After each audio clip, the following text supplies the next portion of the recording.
tu as des interrogations un petit peu métaphysiques par rapport au lien entre le corps et l'esprit, dans le sens où dans tes performances, tu te détaches un petit peu de ton corps finalement, tout en te reconnectant à la fois. Je dirais, quel est le lien entre ton corps, ton esprit, ton âme, toi? Il y a beaucoup de questions là-dedans. Déjà, il y a la question de l'âme, qui est une question à elle seule assez complexe. Mais après, oui, effectivement, pour moi, le corps et l'esprit, c'est une seule et même matière malléable. Et je pense que ce qui nous vient de l'esprit vient aussi du corps. C'est une espèce d'ensemble. J'ai du mal à croire qu'on puisse retirer l'esprit, peut-être, du corps et s'en détacher complètement. Mais après, j'ai travaillé beaucoup sur moi, ce qui m'intéressait beaucoup au départ, c'est de changer profondément. En gros, ce que je voulais changer, c'était pas la forme, tu vois, c'était pas le corps, ça passait par le changement du corps, mais c'était pour faire exister quelque chose qui était beaucoup plus profond, pour faire exister un autre moi, en fait. Donc le corps, ça a toujours été un outil qui m'a permis justement comme marqueur pour tout ce qui va être autour du rituel, tout ça. Enfin, au départ, quand je travaillais sur le corps, je ne m'apercevais pas que ce que je faisais, c'était de l'ordre du rituel. Ouais. Mais bon, tu as quand même un marquage assez important, tu as beaucoup de choses qui créent des empreintes, il y a beaucoup de symbolique, il va y avoir de la douleur, tu vois, tu as plein de choses qui vont être hyper signifiantes dans ce que tu fais. Donc petit à petit, je suis rentré dans des choses qui sont passées de l'esprit au corps, et puis on est plus profondément encore dans l'esprit, et plus loin avec le corps, etc. etc. Est-ce que tu as commencé étape par étape, donc d'abord le tatouage, ensuite les piercings, ensuite peut-être le BDSM, ensuite peut-être des performances un petit peu plus douloureuses, entre guillemets, fait encore de plus en plus dans les laboratoires? Ouais, moi j'expérimente, donc je pousse. C'est un peu ma spécialité, de pousser les limites, de voir un peu où sont les frontières et de voir comment on peut les dépasser. Et après, moi, j'ai commencé par une simple volonté de changement. Et petit à petit, oui, je suis parti sur le tatouage parce que la représentation symbolique me plaisait beaucoup.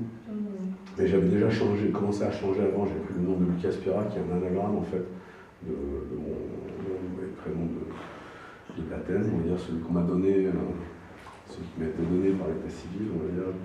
Mais après, c'était évident que si je voulais me réapproprier moi-même, il fallait que ça passe aussi par l'identité. Donc j'ai créé un anagramme, j'ai déconstruit et reconstruit mon nom et mon prénom pour reconstruire quelque chose d'autre qui a donné Lucas Pira. Et j'ai fait un peu pareil avec ma personnalité.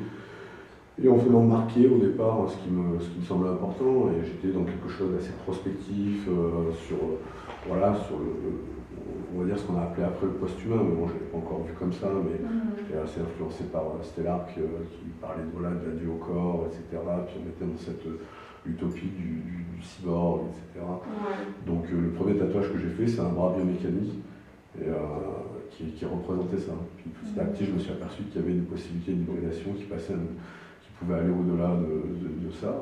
J'ai commencé à faire des implants, des piercings, pas mal de choses, etc. Et puis je me suis retrouvé à être un peu au centre de mon travail, quelque part, me retrouver un peu, tu vois, projeté comme ça un peu dans la vie sociale en tant que, à l'époque, un peu un extraterrestre, tu vois. Donc, et du coup, étant au centre de ma propre représentation, je me suis servi de ça comme d'un outil d'expression, et du coup j'ai commencé à faire de la performance et plein de choses comme ça.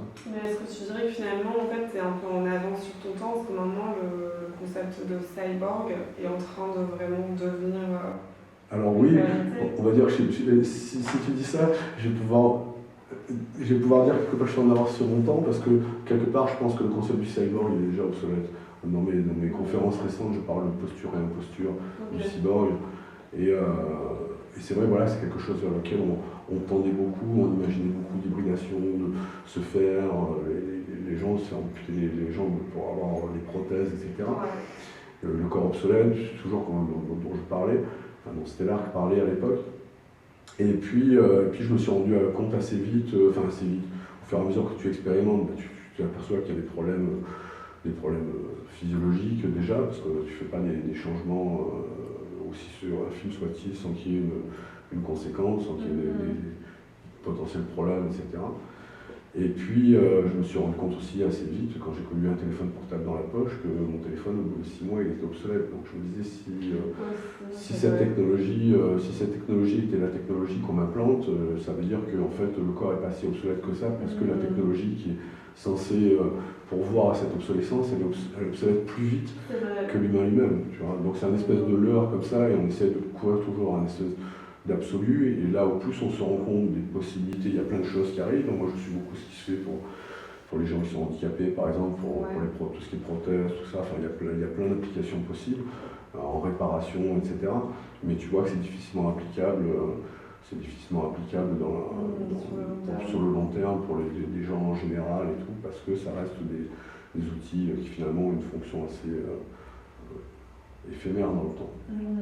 Et là, on parle maintenant de puçage électronique potentiellement, par exemple Neuralink. Qu'est-ce que tu penses de ça? Je sais que Neuralink, ça fait beaucoup parler. Après, Elon Musk est beaucoup critiqué. Moi, dans le médiactivisme, j'ai toujours lancé cette prospective de qu'est-ce qui va être possible de faire au niveau de ces hybridations et qu'est-ce que ça veut dire.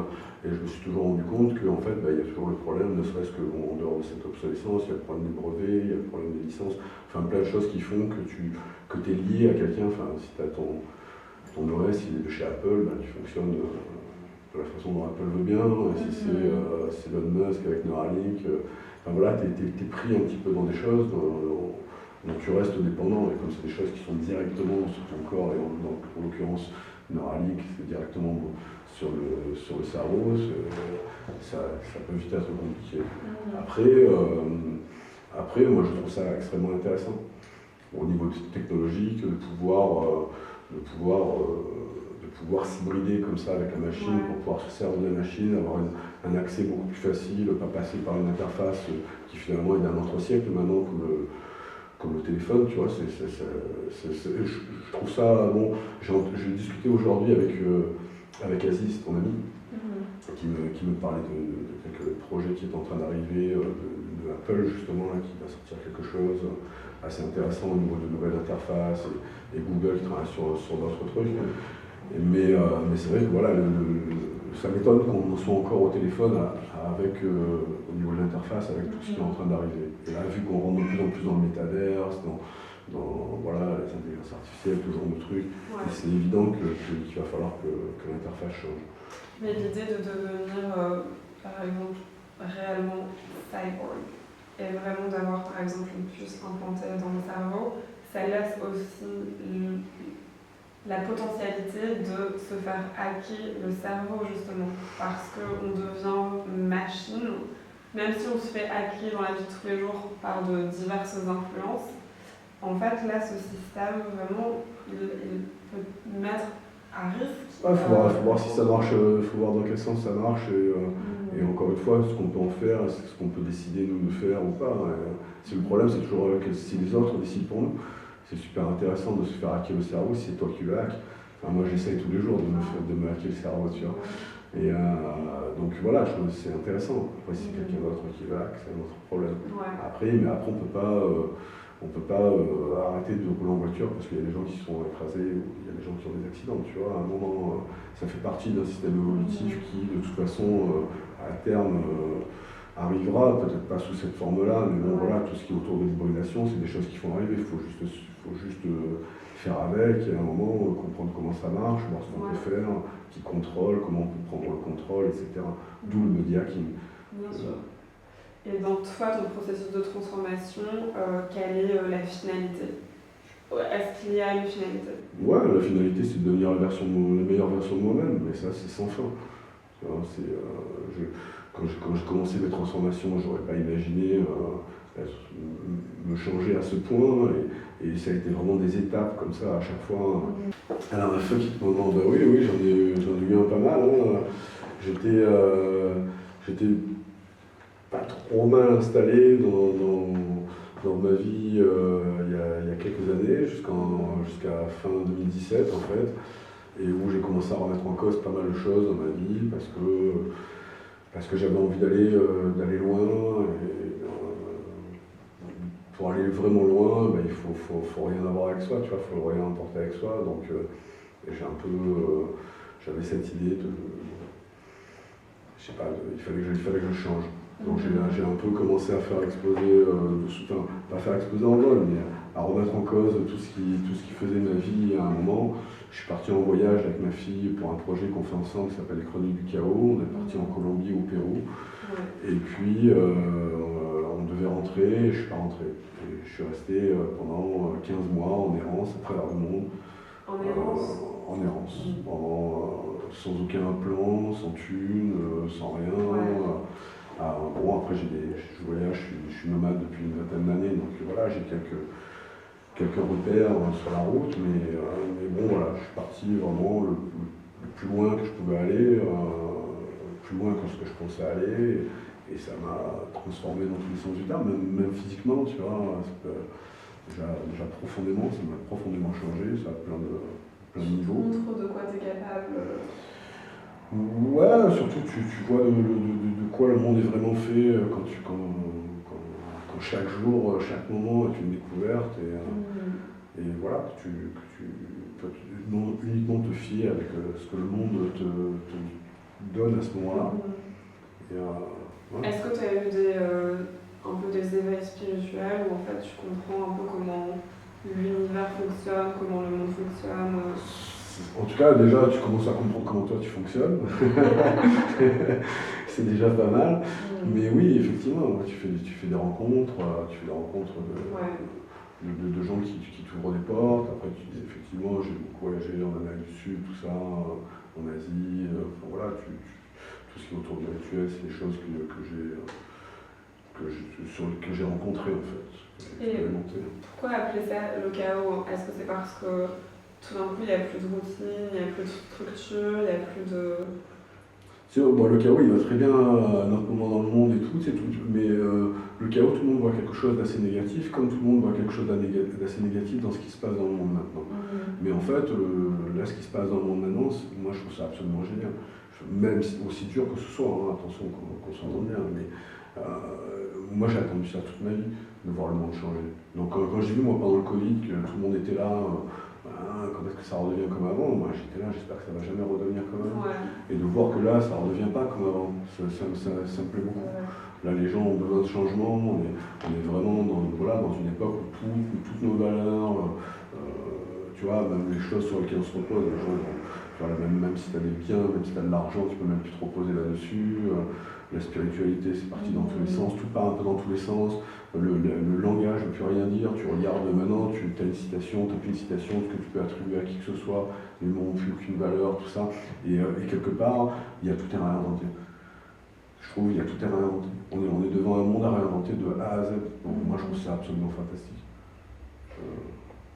Tu portes beaucoup d'importance à la place de la technologie, non? Tu dirais, tu penses que ça fait partie de ce changement nécessaire? Ouais, bien sûr, enfin, la technologie elle nous a déjà envahi, ne serait-ce que par les réseaux sociaux, tu vois, sans aller dans le métaverse, on est déjà uploadé sur les réseaux complètement et on existe déjà complètement là-dessus. Donc oui, la technologie, elle s'est emparée de nos vies, elle interagit avec nous, on est déjà complètement hybridé quelque part, tu vois, on existe à travers ça. En tout cas, même ça, c'est pas imprégné au corps, ça s'est imprégné à nos esprits, à nos façons d'être, nos façons de nous comporter, d'exister. On commence à devenir, je travaille beaucoup là-dessus, sur l'avatar. Déjà, j'étais pas mal sur la représentation de facto au départ.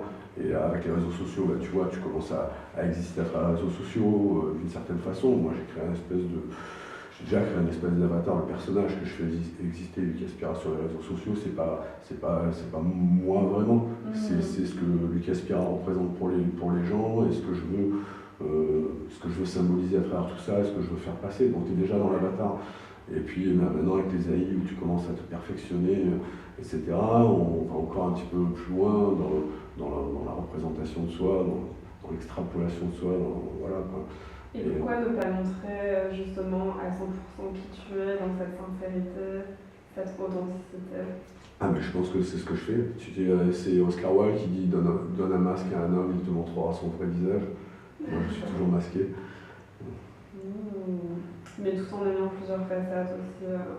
Parce qu'on est des personnages complexes aussi, et aussi parce que quelque part le fait d'avoir créé le personnage de Lucas Pira, ça crée une espèce d'identité qui me dépasse un petit peu, et donc je fais exister d'une certaine façon, mais qui me permet d'exister ailleurs. C'est parce qu'il y a beaucoup de lumière à un endroit qu'il y a des endroits assez très fortes à un autre, tu vois, et donc voilà.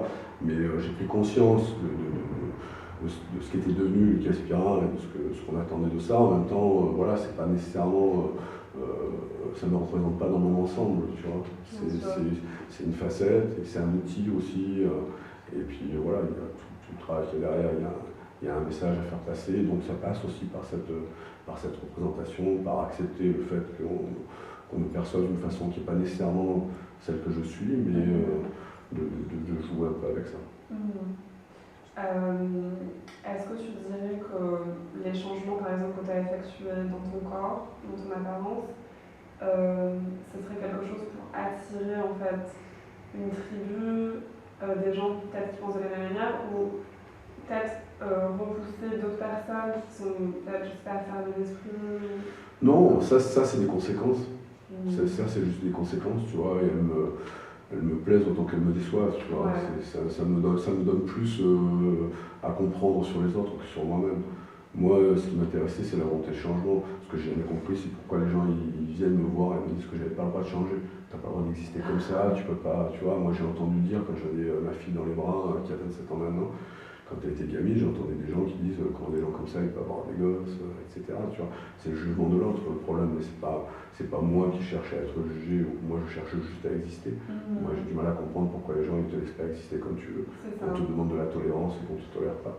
Tu vois. Mais après c'est intéressant aussi.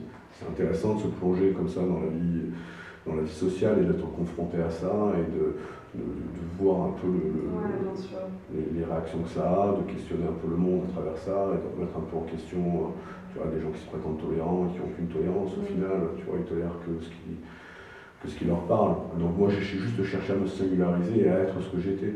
Après c'est trouvé que y a beaucoup de gens qui se sont singularisés en même temps et puis finalement ça a créé aussi des codes et tout, puis finalement tu te retrouves avec des espèces de groupes comme ça, mais il faut pas se leurrer. Moi j'ai beaucoup plus d'amis qui sont pas tatoués, percés, que de gens qui sont tatoués, percés, même si j'ai beaucoup de gens dans mon entourage qui sont. C'est un moyen d'expression parmi d'autres, c'est pas une fin en soi, et c'est pas quelque chose, voilà, moi je me retrouve pas nécessairement là-dedans. Est-ce que tu dirais que ce jugement qu'on a porté sur toi est en partie dû au fait que tu veux explorer en fait des zones sombres de toi-même, peut-être un peu un côté dark, sur lequel la plupart des gens vont peut-être fermer les yeux par rapport à leurs propres ombres? Mais encore une fois, c'est des projections que font les gens, parce que moi je ne suis pas du tout quelqu'un de dark, je suis quelqu'un de plutôt solaire, je vis dans le sud, je reste la tête au soleil tout le temps, je ne vis pas la nuit, même si j'aime bien la nuit, parce qu'elle m'aide à être créatif. Donc moi, ça n'a jamais été quelque chose de sombre. Après, dès que tu commences à toucher au corps, les gens te renvoient à des choses comme la mutilation, comme l'autodestruction, etc. Mais moi, c'était un processus de construction de A à Z. Tu vois, moi, je suis sorti de la noirceur pour entrer dans la lumière quand j'ai commencé à me transformer. Donc après, j'ai appris à m'accepter dans mon ensemble. Parce qu'aussi pareil, tu vois, on prétend être dans la lumière, mais en même temps on rejette toutes nos parties sombres et finalement elles finissent que par nous absorber. Donc à un moment il faut les accepter aussi. Et puis j'ai fait beaucoup de choses dans rituels par exemple, etc. Où on fait faire des expériences qui vont être des séances d'état de conscience, psychédélique ou pas, enfin voilà, où tu pars dans des choses qui te font te découvrir dans ton ensemble. Donc en Occident, on va parler, dès que tu vas être dans une expérience comme ça, qui va y avoir quelque chose de sombre, on va parler de batterie, c'est néfaste, c'est négatif et tout, alors qu'en fait ça fait partie de nous, c'est quelque chose qu'à un moment il faut accepter, il faut essayer, voilà, il faut être confronté à ça, accepter notre part sombre aussi, et puis construire avec tout ça vers quelque chose de plus solaire, plutôt que de laisser les choses enfouies, voilà. Donc je sais que tu pratiques également le BDSM par exemple.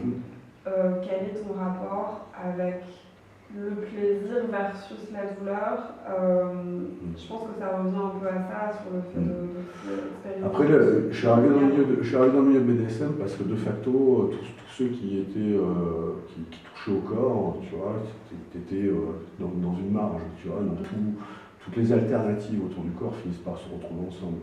Et puis bon, c'est beaucoup sur la représentation, l'apparence, la posture, etc. Donc c'est quelque chose auquel j'ai été assez vite connecté.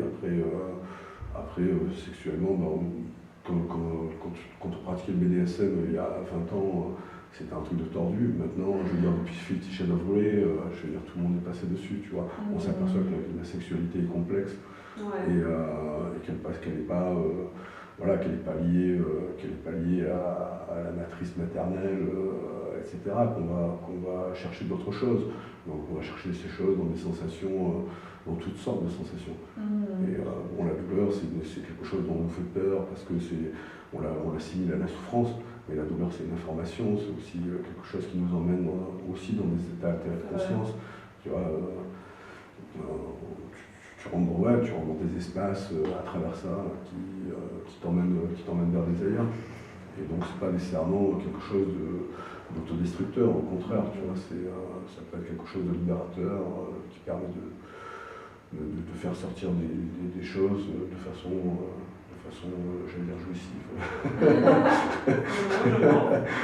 Est-ce que tu envisages pas comme quelque chose de tabou, par exemple dans d'autres milieux dans lesquels tu navigues, artistiques, scientifiques, etc. C'est pas quelque chose qui est... Si, moi je trouve qu'on vit dans un monde qui est hyper hypocrite, tout est tabou, on cache tout, il faut arrêter de faire ça. Tout le monde est... Voilà, quand tu vas dans des soirées, tu rencontres toutes sortes de gens, tu vois.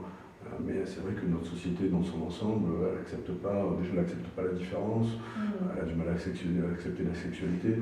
Tu vois, tu peux mettre sur les réseaux sociaux une photo d'un homme échoué sur une plage avec 200 et quelques autres migrants, tout le monde s'en fout, et tu mets une chatte, on te tombe dessus, tu vois. Donc il y a un problème à ce niveau-là. Justement, on parlait de l'un de tes tableaux, de dessins. La naissance du nouveau monde. Oui, c'est ça, en fait, on voit la naissance du nouveau monde que tu représentes et en fait la vue par le dessous d'une jupe en fait de fille qui ne porte pas de culotte, donc on voit son vagin en fait, et la forme de ses fesses et en fait la jupe, et ça ressemble presque à une fleur comme ça.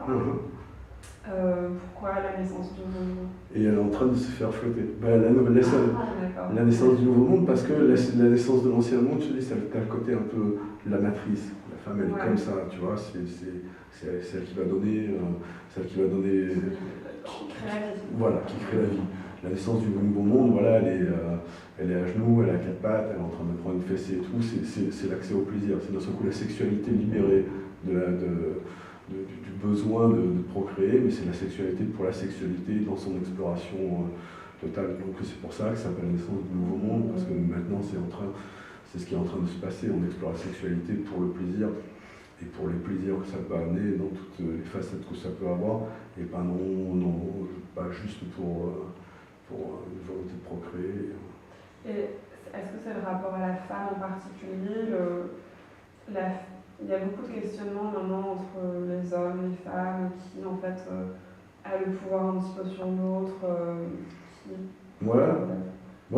C'est assez complexe, mais les questions de pouvoir sont toujours assez... tu vois, par exemple, dans le BDSM, le fait que ce soit un homme parfois qui va dominer une femme, on va... Il n'y a plus de rôle genré en fait. Il n'y a plus de rôle genré, oui. Mais il faut savoir aussi que la personne qui va dominer, elle ne fait qu'amener l'autre vers son désir. Donc c'est pas nécessairement la personne qui domine qui domine vraiment, tu vois ce que je veux dire. Le désir est souvent construit autour de la partenaire qui est soumise. C'est vrai. Quelle est l'expérience la plus trash que tu as vécue selon tes zones ta définition de... En fait, le truc, c'est que j'ai réfléchi à la question, et en fait, pour que la situation soit trash, il faut qu'il y ait quelque chose de malsain dedans. Tu vois? Sinon, c'est la perception que l'autre il va en avoir. Après, des situations que les autres percevraient comme trash, j'en ai vécu des tonnes. J'ai vécu plein de choses que les gens n'imaginent même pas qu'elles existent, tu vois. Mais après, j'ai vécu aussi une situation trash parce que j'ai pas vraiment assisté à des choses qui m'ont choqué, perturbé ou quoi que ce soit. J'ai vu des choses qui m'ont questionné beaucoup, qui m'ont fait me remettre en cause pas mal. Mais que j'ai trouvé trash, que je pourrais interpréter comme trash, j'ai pas grand chose qui me vient à l'esprit. T'as pas, je sais pas, tu t'es pas retrouvé dans des rituels satanistes ou des choses? Non, non, d'ailleurs c'est marrant que tu poses la question, parce que je me l'étais jamais posée, on ne me l'avait jamais posée. Mais c'est vrai que j'ai fait beaucoup de choses au niveau du rituel, mais pour beaucoup de choses qui sont plus liées à des cultures ancestrales, etc. Après, mes confrontations à des choses, on va dire, contemporaines de l'approche du rituel, c'est un peu uniquement mes propres approches à moi, où je me suis un peu, pas réapproprié des rituels, mais comme je te disais, je me suis réapproprié un peu les patterns, enfin en tout cas je me suis approprié, parce qu'elles appartiennent à tout le monde, elles sont universelles, les patterns universels qui créent le rituel. Et je me suis servi de ça pour aller plus loin. Parce que quand j'expérimentais, quand je faisais des rituels, je suis allé assez loin. Et puis, j'ai trouvé des limites, en fait. C'est qu'en fait, tu te laisses emmener, mais au bout d'un moment, tous les codes qui vont être utilisés par des gens qui appartiennent à notre culture, bah, tu vas pas trouver ta Madeleine de Proust. Tu vois, quand quelqu'un va faire du tam-tam, enfin, moi, perso, ça me parle pas. Et tout ce genre de choses qui vont t'amener vers des ailleurs et tout, qui travaillent un peu sur ton inconscient, etc. C'est obligé ça passe plus ou moins obligatoirement par des choses qui vont justement parler à ton inconscient, etc., qui peuvent passer par les odeurs, par les sons, etc. Et que je ne retrouvais pas dans les rituels que j'expérimentais. Donc j'ai développé mon propre rituel, en fait. J'ai invité des gens à devenir mes chamans, entre guillemets, à me guider. Je leur ai donné ma pattern, ce que je voulais faire, la façon dont je voulais faire, la symbolique que je voulais utiliser, les sons que je voulais utiliser, les gestes que je voulais utiliser, etc. Donc j'ai chorégraphié mon propre rituel et j'ai fait, c'est ce qu'il y a sur le mur là-bas, j'ai fait le rituel qui m'a amené après faire à Mamoudi, le grand voyage que j'ai fait. Et ça, c'était le rituel pour me préparer à ce voyage. Et là, voilà, c'était, on va dire, la version moderne, mais après, j'ai jamais été confronté, j'entends parler, de rituels sataniques, de choses comme ça. Après, bon, je connais des gens qui pratiquent. Après, je vois beaucoup de folklore. Après, il doit y avoir des choses qui sont au-delà de ça, mais j'ai pas été, j'ai pas encore rencontré ça, j'ai pas été invité à ça, j'ai pas participé à ça. Après. Tu mentionnais le chamanisme. Je pense que quand on effectue un chemin un peu spirituel, qu'on est en processus de transformation, on se retrouve face à des chamans justement qui nous guident là-dedans. Quels seraient entre guillemets tes conseils pour bien choisir un chaman, ou est-ce qu'on est notre propre chaman? Alors, c'est super intéressant la question que tu poses, parce qu'il y a beaucoup de gens qui sont en recherche, ça part dans tous les sens. Je veux dire, pendant longtemps, tout le monde a rejeté la religion, la spiritualité, parce qu'elle appartenait au livre, au dogme, et qu'on voulait se détacher de ça. Mais c'est quelque chose qui est revenu très fortement vers nous, parce que la spiritualité, c'est pas pour rien que les gens qui ont écrit le livre, ils n'ont pas écrit pour ça, parce qu'ils ont certainement écrit pour nous guider, mais ça s'est été rapproprié par des gens qui s'en sont servis pour s'approprier notre spiritualité, pour aller mettre tout ça dans des temples, pour nous guider un peu comme des moutons, c'est par là que ça se passe et tout, et nous déposséder de quelque chose qui nous appartient et qui est de l'ordre de notre intime. Donc automatiquement, tout le monde cette force est revenue en nous, et les gens cherchent de plus en plus, et je te fais de l'ayahuasca, je fais ci, je fais de la méditation, je fais ce que tu veux et tout, et puis là, machin, je suis gourou, l'autre il est chaman, etc. Donc ça part un peu dans tous les sens. Et je trouve qu'en plus on est en recherche, en plus pour moi ce qui démontre c'est à quel point on est perdu, tu vois, quand je vois après ce qui se passe. Et plus que de trouver quelque chose, on se perd de plus en plus. Et puis il y a tellement de marchands qui arrivent. Et donc là maintenant, tu veux faire un rituel d'ayahuasca, on fait venir un chaman là-bas, on fait payer 350 balles, etc. Ou 200 balles pour ci, ça.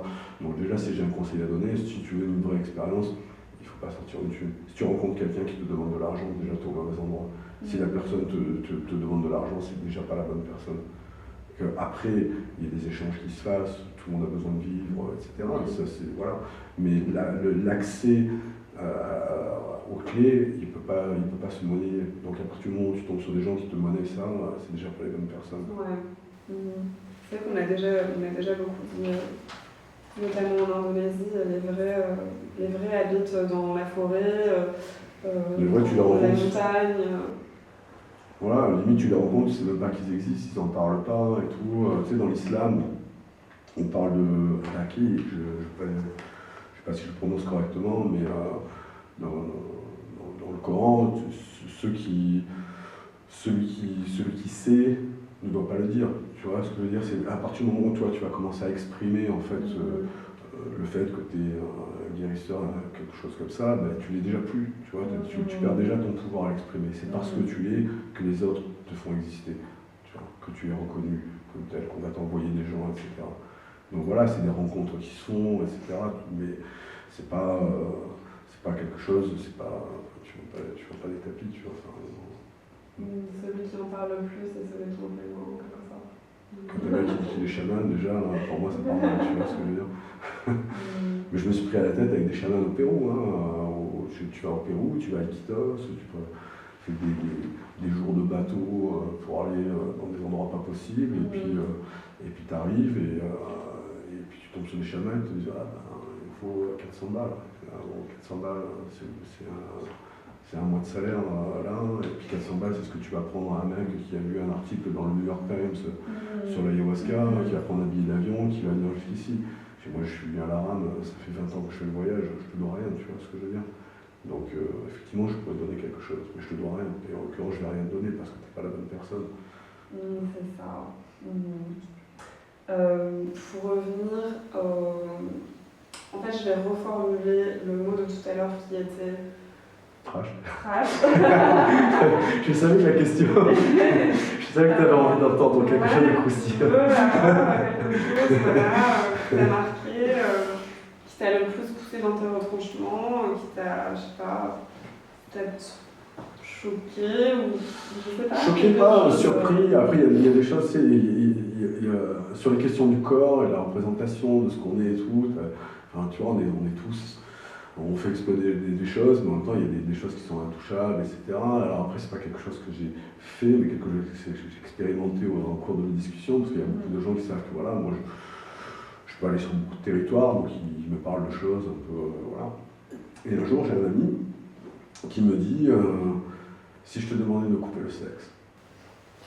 J'étais là, wow, de quoi tu me parles? Parce que bon, je suis pas allé loin, tu vois, mais on parlait de la sexualité et tout, enfin, pour moi, c'est quelque chose qui partie intégrante de ma vie, etc. Donc aussi bien que je puisse faire exploser un peu tous les trucs, là j'étais là, t'es sur un intouchable.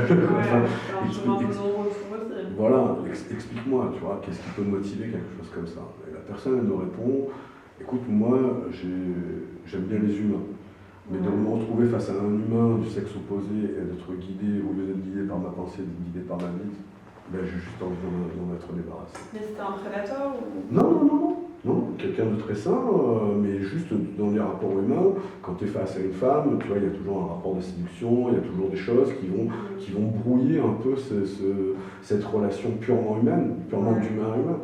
Et donc pour lui, c'était le problème, il venait de ça. Et d'un seul coup, des pulsions sexuelles masculines. Voilà. Et il voulait être débarrassé de ça. Donc de quelque chose qui paraît complètement fou et tout, d'un seul coup tu te retrouves face à quelque chose qui finalement est cohérent à la fin, tu vois, t'es là. Donc voilà, là ça m'a un peu amené dans des trucs, voilà. Donc du coup tu l'as fait? Non, je l'ai pas fait. La première opération c'est jamais faite, mais bon voilà, voilà, tu peux être confronté à des choses parce que les gens ils t'amènent vers des territoires sur lesquels t'as pas jamais imaginé aller, et finalement tu te rends compte qu'il y a beaucoup de... Voilà, il y a des choses qui peuvent nous paraître complètement folles, et puis finalement elles sont pas si folles que ça, parce qu'il faut les voir à l'aune de la personne qui le fait, quoi. Parce que je dirais par exemple, pour moi, certainement l'une des expériences les plus chocs que j'ai pu vivre, c'est se faire... Suspendre par la peau du dos. Ah ouais, non, ça n'a pas du tout été. Mais en fait, c'est peut-être pas t'as marqué le plus dans tout ce que tu as fait ou vécu. Non, mais parce que en fait, encore une fois, la violence est dans l'œil du spectateur. Tu vois. Moi, quand je me suis fait suspendre, déjà, bon, c'est pas quelque chose que je cherchais à la base à faire. Je me suis retrouvé, voilà, c'est une expérience que j'ai faite parce que je suis tombé sur des personnes qui étaient dans le truc, qui m'ont proposé de le faire. Et j'étais avec toutes les peurs, etc. Hein, tu vas te transpercer la peau, être suspendu par la peau. Et c'est clair que c'est là, si je t'attrape et que je te mets de crochet dans le dos, tu vas pas apprécier. Mais si le travail est fait, etc., comme il faut, si la préparation est correcte, ben, finalement, moi, ça s'est passé vraiment très bien. Même ma première suspension, et quand j'étais en haut, on m'a demandé comment je me sentais, et ma réponse a été like a butterfly, comme un papillon. Tu vois, donc c'est pas du tout une expérience violente, tu vois, pour moi j'étais comme un papillon, j'étais voilà, j'étais affranchi de pas mal de choses, et voilà. Mais est-ce que c'est parce que le choc fait que, en fait, tu oublies la sensation, tu te retrouves justement, tu parlais d'état de conscience altéré. Peut-être c'est ça que tu recherches finalement. Oui, c'est ce qui se passe. Après, c'est clair que quand tu vas mettre des crochets et tout, déjà, il y a toute l'approche, le côté psychologique et tout, où tu vas quand même te préparer un petit peu mentalement à ce qui va arriver. C'est pas non plus une surprise. Donc, tu es quand même un peu prêt à recevoir l'information, on va dire, si on peut dire comme ça. Et après, tu as ton corps qui va faire tout le travail aussi, qui va t'envoyer des endorphines, etc., qui va t'aider à gérer tout ça. Donc l'expérience, en fait, c'est une expérience extrêmement pacifiante. J'ai un petit exemple assez intéressant à donner. Là, maintenant, je travaille sur une performance, parce que quand je faisais les suspensions, toutes les formes que j'ai pu faire, la perception du spectateur était toujours quelque chose de violent. Et toujours quelque chose qui n'a rien à voir avec mon expérience à moi, qui est une expérience très tranquille, tu vois. C'est pour ça que tu as voulu mettre les capteurs. Voilà. Donc à un moment, j'en parlais avec des amis, hackers, 2 Italiens, qui m'ont dit mais on pourrait essayer d'enregistrer ce qui se passe pendant ton expérience. Parce que je parlais de cette frustration que j'avais entre ce que je vivais, ce que les gens percevaient. Et en fait, une frustration de la vie de tous les jours aussi. Voilà. Donc ils m'ont aidé à enregistrer un peu toutes ces informations, à les retranscrire pour le spectateur. Alors au départ, on a travaillé, on avait le souffle, parce que le souffle c'est très important pour toute la mise en place, pour tout le contrôle, etc. Ça passe par le souffle. On avait pris les battements de cœur et les ondes cérébrales. Et avec ça, on générait différentes choses et tout sur la première version. Et il y a eu deux choses qui étaient assez intéressantes, c'est que j'étais obligé d'être appareillé quand on a commencé la performance, alors que d'habitude tu arrives sur scène après les spectateurs. Et le fait qu'ils entendaient mon souffle et mes battements de cœur, en fait il y a eu une espèce de phénomène de connexion avec le public littéralement, qui rentrait en parlant et qui, en entendant mon souffle parler moins fort, se mettait à entendre les battements de cœur et se connecter directement avec moi. Donc ça, je trouve ça super intéressant. Et puis, on a eu un problème sur le capteur pour le cœur. On avait prévu des backups, parce qu'on ne savait pas du tout comment ça allait se passer. Donc on avait prévu plein de backups, etc. Donc mon technicien, il a mimé les battements de cœur. On a fait une vidéo de ça. Mais lui, dans sa tête, au moment où on met les crochets, quand tu écoutes la vidéo, la première vidéo qui a été faite, tu as une accélération du rythme cardiaque. Quand on fait la performance en vrai, mon cœur il descend, mais à la limite à ne plus battre. Mais c'est toi qui le contrôle en fait. C'est moi, par mon état, l'état dans lequel je vais rentrer, en fait, va m'amener à à être hyper calme.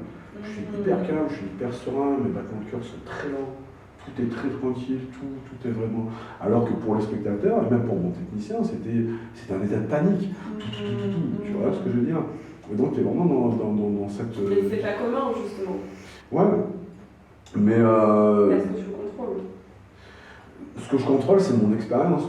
Je contrôle mon expérience, moi je suis maître de mon expérience, tu vois, donc voilà. Et à un moment, j'avais envie de pousser un petit peu, parce qu'on avait développé la performance au départ, où on avait des représentations graphiques qui étaient générées, etc.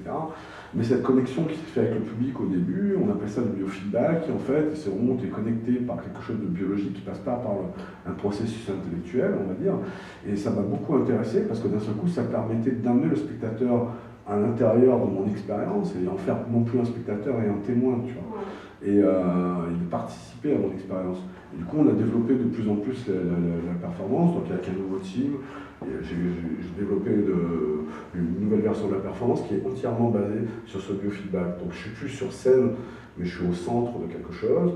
Et c'est comme si j'étendais mon expérience, je l'étalais un peu dans l'espace, je la donnais à percevoir dans l'espace, et j'amène les gens à venir vivre l'expérience avec moi. On travaille sur des fréquences lumineuses, des fréquences sonores, etc., qui sont une traduction de ce qui se passe en moi, en fait, à tous les niveaux qu'on peut capter.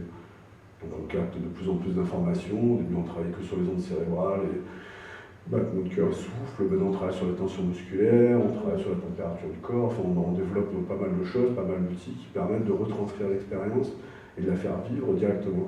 Et autant avant, quand les gens voyaient les suspensions, quand j'avais fini, ils me disaient ah, ça fait mal, ou ils me parlaient du sang. Et là maintenant, quand je finis la performance, les gens ils viennent me voir et ils font ah, c'était une super expérience. Ils me parlent d'expérience, c'était une expérience intéressante.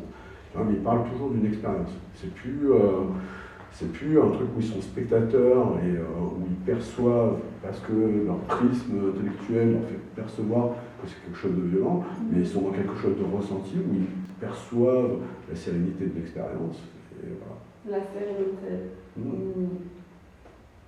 C'est des outils qui t'amènent à aller au plus profond de toi.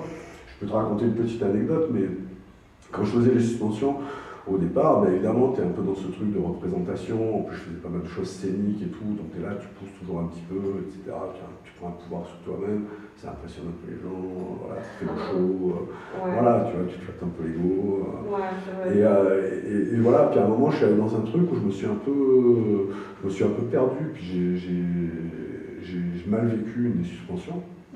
Et j'en ai parlé quelques années après, enfin quelques mois après, peut-être pas quelques années, mais j'avais parlé quelques mois après, j'étais dans l'Arizona avec des amis, et il y avait une fille qui était amérindienne, et dans les Lakota, Sioux, et en fait ils pratiquent traditionnellement la suspension par les pectoraux, ça s'appelle Makita.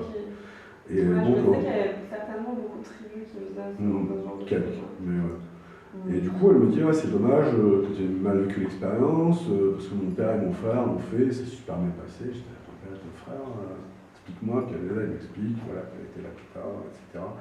Et qu'elle me dit si tu veux, on peut refaire l'expérience dans quelques jours, et je peux faire quelque chose pour toi. Elle m'a pas parlé de rituel. Elle m'a dit mais je peux faire quelque chose pour toi pour que ça se passe bien. Et j'ai dit oui, vas-y, allez. Et elle me dit écoute, à partir de maintenant, tu arrêtes de manger jusqu'à ce qu'on fasse la suspension. J'ai dit ok. Et du coup, j'ai fait un jeûne. Et en fait, avec le jeûne, elle m'a amené sur le chemin. Si tu veux. Le chemin, c'est toi face à toi. C'est-à-dire qu'elle m'a amené à une introspection. Le fait d'arrêter de manger et tout, tu commences à devenir moins social, tu n'as plus le côté la table, le partage et tout. Enfin, tout ça, puis tu as l'écoute de ton corps qui te demande des trucs, hein, qui te parle un petit peu. Et du coup, elle m'a amené à aller à l'intérieur. Et en fait, elle m'a amené à aller chercher les forces et tout ce qu'il y avait à chercher à l'intérieur. Alors qu'avant, j'étais à l'extérieur. Je projetais sur le monde. Je m'abreuvais des autres et tout. Et là, petit à petit, elle m'a montré le chemin et que ce chemin, voilà, c'est à l'intérieur. C'est les forces, elles sont à l'intérieur. Tu ne vas pas trouver quelqu'un à l'extérieur pour t'aider. C'est qu'à un moment, il faut que tu arrives à trouver en toi l'énergie et tout ce dont tu peux avoir besoin. Et voilà, c'est comme ça que j'ai été introduit sur la route des rituels, voilà, sur cette introspection, et que tu n'es pas là pour les autres, mais tu es là pour toi, et pour vivre quelque chose, toi, face à toi, et être confronté à tes peurs, tes craintes, à la douleur, tout ce qui va faire, en fait, qui va donner de la valeur à l'expérience que tu vis, parce que c'est parce que tu passes toutes ces épreuves, quelque part, que tu accèdes à quelque chose d'autre. Et puis aussi, en route, parce que tu vas vers là, ton corps, etc., tu as plein de choses qui t'emmènent aussi vers là, donc au plus tu maîtrises un peu tous les outils, au plus tu les comprends, au plus tu peux aller loin dans l'expérience. Et au plus tu vas rester vers le monde extérieur, moins tu vas vivre l'expérience finalement. Même si c'est une expérience, il y a plein de gens qui font des suspensions, qui font comme ça et tout, qui vivent une expérience, mais c'est pas l'expérience ultime, quoi. C'est loin de là. C'est le début en fait. Donc autour de ce genre d'expérience où en fait on se pousse dans des retranchements, l'idée ce serait, donc je parle de rituel, mais vraiment de faire en sorte que... Moi je fais pas trop d'élitisme sur le rituel. Hein. Après, il se trouve que quand tu commences... La sécurité, ou je sais pas quelles sont les conditions en fait pour procéder à un rituel qui nous sort de notre zone de confort de manière assez extrême, pour que ça se fasse bien. faut faire des expériences qui soient à soi. Donc après, les expériences qui nous emmènent vers là où on pense qu'on veut aller, mais avec des guides qui seront capables de te montrer qu'effectivement c'est par là que tu peux aller, et puis aussi par là tu devrais pas, ou qui vont guider. Mais il faut... En fait, le rituel, je pense, c'est ni plus ni moins qu'un moment qui appartient qu'à toi, que tu t'appropries et où tu vas aller au-delà de tes limites. Mais au-delà de tes limites, tu y vas déjà quand tu fais de la méditation. Hein, je veux dire, tu vois, c'est au-delà du fonctionnement un peu mécanique qu'on peut avoir. D'un seul coup, au lieu de mettre 90% pour fonctionner dans le monde et 10% à toi, là tu inverses un peu les proportions. Et là, d'un seul coup, tu rentres dans quelque chose parce que tout ça, tu vas être obligé de l'amener d'une certaine façon. Où tu vas te poser dans un espace, tu vas pas être avec des gens, tu vas t'approprier le moment, tu vas te mettre ta musique, tu vas mettre les choses qui te mettent bien et tout. Et voilà, tu vas nettoyer un peu l'espace, voilà, et puis après tu vas expérimenter des choses dans un domaine ou dans un autre. Je dis, ça peut être de la méditation jusqu'à la suspension en passant par toutes les pratiques, mais dès que ça va passer par le corps, etc., effectivement ça va générer énormément de choses, tu vois, parce que c'est un outil incroyable. Quand on n'a aucune connaissance de comment il fonctionne, on n'a aucune connaissance de comment notre esprit fonctionne, et là d'un seul coup tu commences à décortiquer un petit peu ces mécaniques et à savoir comment à la fois te mettre bien dans ta tête et dans ton corps et essayer d'équilibrer un petit peu tout ça, quoi. Est-ce que tu as pu obtenir des données scientifiques avec les expériences que tu as faites? Alors c'est une bonne question. En fait, on a des données. Pour le moment, on n'est pas sur un format. En fait, là, la nouvelle version de la performance sur laquelle on travaille, parce que la performance, j'ai commencé à la faire il y a en 2011, je crois, la première version, avec du petit matériel qu'on détournait, des trucs qui servaient à faire monter une balle et descendre sur un ordinateur, tu vois, ce genre de choses. On a développé de plus en plus le matériel et on a commencé à cartographier un petit peu tout ce qui se passait, parce qu'au début, on utilisait les datas directement pour faire quelque chose. Petit à petit, on a commencé à documenter un petit peu tout ça. Et là, depuis la nouvelle version de la performance qu'on voudrait présenter, là, pendant le Covid, on a bossé pendant 2 ans, on a bossé à fond sur la performance sur la nouvelle version. Donc on a présenté 2 nouvelles versions en 3 fois. Et à chaque fois, on fait des upgrades de matériel. Et là, l'idée pour la nouvelle version, c'est de tout passer en OpenBCI, qui est un format standard qui va être aussi bien utilisé dans le milieu scientifique, artistique, etc. Et qui nous permet justement de faire le pont avec d'autres domaines. Parce qu'il faut savoir aussi que moi, mon travail est beaucoup plus connu dans le milieu de la recherche que dans le milieu de l'art, bizarrement. Tu vois, dans le milieu de l'art, Caspira, il est encore un peu... on ne sait pas trop où le mettre et tout, alors que dans le milieu scientifique, que ce soit dans les neurosciences, il y a beaucoup de gens qui s'intéressent à mon travail dans ce domaine. Tu fais des choses que peu de gens font. Voilà, j'ai des expériences qui sont singulières, donc les datas qu'on récupère, ce qu'on expérimente, voilà, c'est aussi singulier, donc ça a un intérêt pour ça. Donc on veut travailler de plus en plus vers le milieu de la recherche, qui s'intéresse déjà à mon travail, je veux dire, dans les neurosciences, en sociologie, etc. La cyberpsychologie, qu'est-ce que c'est? C'est aussi quelque chose auquel tu touches? Ouais, alors la cyberpsychologie, en fait, moi j'ai rencontré Frédéric Tordeau quand il travaillait sur son livre Le Moi Cyborg. Et il faut savoir que quand je commençais à travailler sur le corps, dans l'anthropologie, tout ce qui était de toucher au corps, c'était de la mutilation. Et après, moi je suis dans une démarche de reconstruction, donc j'ai un peu aidé à faire un peu un shift comme ça, tu vois, en sociologie, etc., sur des trucs comme ça. Et là, le dernier verrou, c'était la psychanalyse, on restait toujours un peu dans le truc de l'ordre de la pathologie. Mais avec les hybridations qui arrivent, de facto, etc., comment la technologie imprègne de plus en plus nos vies, risque d'imprégner nos corps, etc., ça devient des vraies questions qui sont au-delà de l'espèce de mec un peu taré qui veut faire un truc comme ça, mais ça devient une espèce de phénomène de société sur lequel il faut qu'on se penche.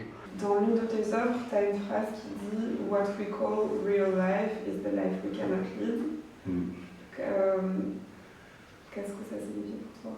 C'est la réalité formelle dans laquelle on est emporté, en fait. Et on est emporté dans quelque chose qui ne nous appartient pas, nos vies ne nous appartiennent pas. On est un peu, je sais vais pas dire esclave d'un système, parce que ça fait un peu cliché, mais bon, il y a quand même un peu de ça.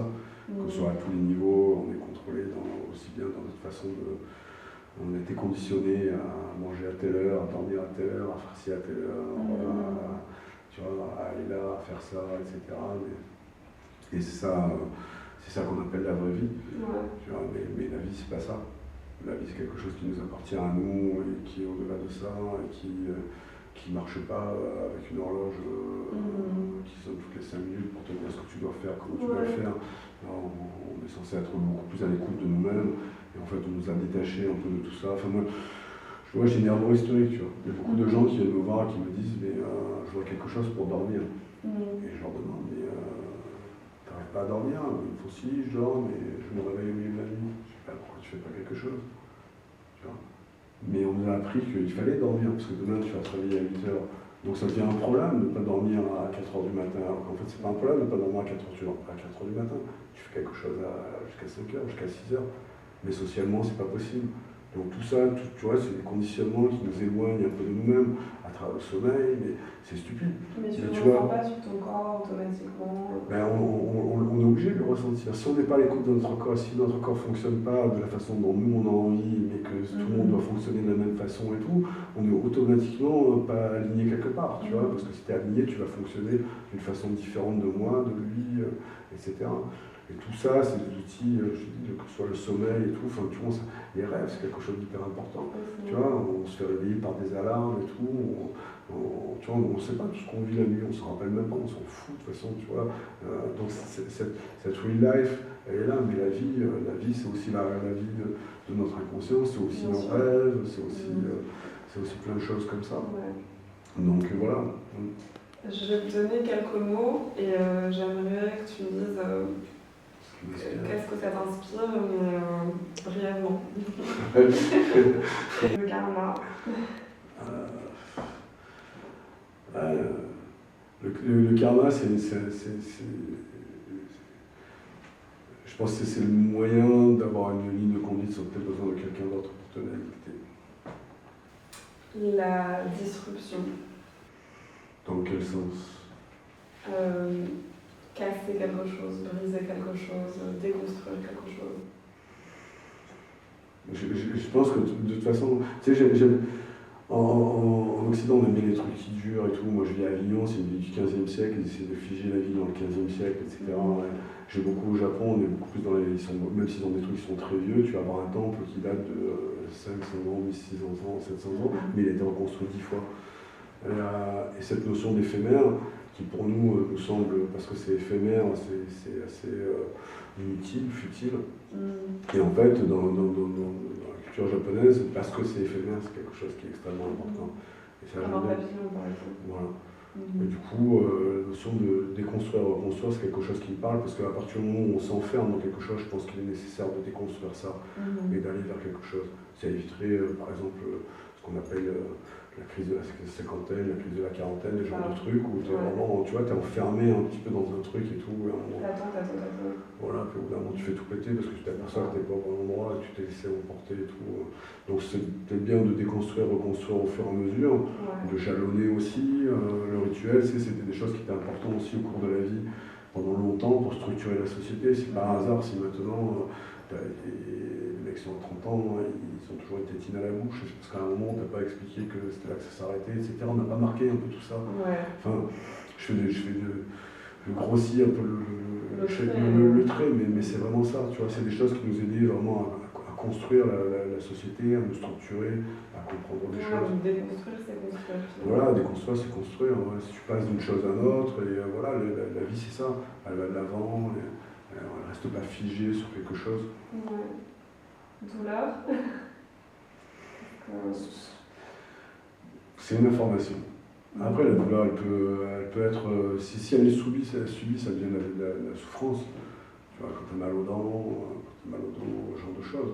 Après, elle peut être un outil, en l'occurrence, dans les suspensions, mais tu prends quelqu'un qui va escalader une montagne, pareil, tu vois, il va passer par la douleur. Tu sais, la douleur, quand on en parle comme ça et qu'on en parle devant le Caspira, on s'imagine machin, mais la douleur, je veux dire, quand quelqu'un fait le Tour de France, je veux dire, il a mal, on valorise cette douleur. regardez comment il souffre, machin, et tout, Ouais. tu vois, on la valorise. Ouais. Alors que l'on dit, ah, regardez comment il souffre, comme si c'était quelque chose de mal. C'est parce qu'il y a une douleur qui est socialement acceptée et une autre qui n'est pas, tu vois. Tu te fais mettre 3 implants ici ou un piercing ici, on te dit t'as pas mal, mais Ouais, tu te c'est fais juste mettre, que c'est tu te fais inhabituel, mettre des seins comme ça, on va pas- te demander si t'as mal, tu vois ce que je veux dire. C'est Donc vrai. c'est vraiment... ouais, Réalité. une illusion. Non. Chaos. Le champ des possibles. Jugement. C'est un jugement... Je trouve que c'est... bonne question. Je vais juger mal le jugement. Je vais juger mal le jugement. Mais ouais, le jugement il est souvent inutile, on va dire. Tu vois. La compréhension doit remplacer la compréhension, la compassion à la place du jugement. Reconnaissance. Nécessaire. Peut-être. À un moment, tu vois, quand tu fais des choses, il faut un moment être reconnu pour ce que tu fais. Mais après, il ne faut pas que ce soit l'absolu. Reconnaissance, c'est bien quand ça arrive, mais c'est pas quelque chose qui doit être recherché. Quoi. Ça ne doit pas être un but, parce que sinon tu te perds. Quoi. C'est comme quand tu cherches après l'argent, tu vois. Si tu fais des choses pour l'argent, pour être reconnu, ou pour des choses comme ça. Enfin voilà, c'est des choses. Comme tu disais dans tes textes, c'est obsolète en fait, ça devient obsolète parce que tu changes, on te catégorise, et finalement c'est plus toi. Ah mais c'est ça, les gens ils t'aiment pour quelqu'un qui t'est déjà plus. Moi c'est ce qui se passe un peu avec le cas Spira entre guillemets. Parce que moi je suis déjà dans un ailleurs, mais Lucas Spira commence à exister. Tu vois ce que je veux dire? Les gens ils commencent à t'aimer pour quelque chose que t'es déjà plus. Quoi. Est-ce que, pour conclure, tu dirais que tu as réussi à devenir toi et tu as réussi à à obtenir une maîtrise de toi à travers tes différentes mutations, même notamment le fait de choisir tes blessures? Est-ce que tu as l'impression que voilà, tu es dans un contrôle maintenant Je suis pas un contrôle fluide, mais oui, j'ai appris, j'ai appris beaucoup sur moi, j'ai appris beaucoup à travers ça. Ouais, une forme de maîtrise. Après, pas de tout, mais bon, j'ai beaucoup décortiqué tout ce qui est au niveau du comportement, ça m'a beaucoup intéressé, tu vois. Ouais. Pourquoi je me demande beaucoup. Toujours pourquoi je suis comme les gosses et pourquoi. Et voilà, ça te permet de comprendre pas mal de choses. Et est-ce qu'on peut sortir comme ça de... Mais après, attends, quand tu comprends, il faut déjà comprendre que tu comprends rien. C'est le plus important. Je pense qu'au plus tu comprends, au plus il faut que tu aies cette notion qu'en fait, ah oui, d'un seul coup, en fait, t'as toujours rien compris. Il faut que ça reste une quête perpétuelle, tu vois. Faut pas que tu te dises, bon, j'ai compris, j'ai tout expliqué, tu vois. Enfin, les mecs qui se posent en mots, qui sont là, j'ai la vérité ici. Et est-ce qu'il y a une porte de sortie? Is there a way out? Est-ce qu'il y a... Bon, ça... No, I think it's a trap.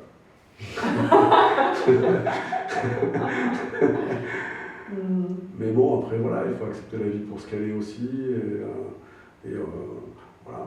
Moi, après, je pense qu'on cherche du sens, pas nécessairement au bon endroit, parce qu'on est déconnecté des choses importantes. Puis on cherche du sens, chercher du sens dans une vie, etc. On est complètement déconnecté de la terre nourricière, j'allais dire de la mer nourricière. Tu vois, on est complètement déconnecté de ça, donc tant qu'on sera déconnecté de ça, on pourra chercher du sens partout, on n'est déjà pas dans l'endroit. Ouais. Écoute, merci beaucoup, je pense que c'est le mot de la fin. C'est chouette.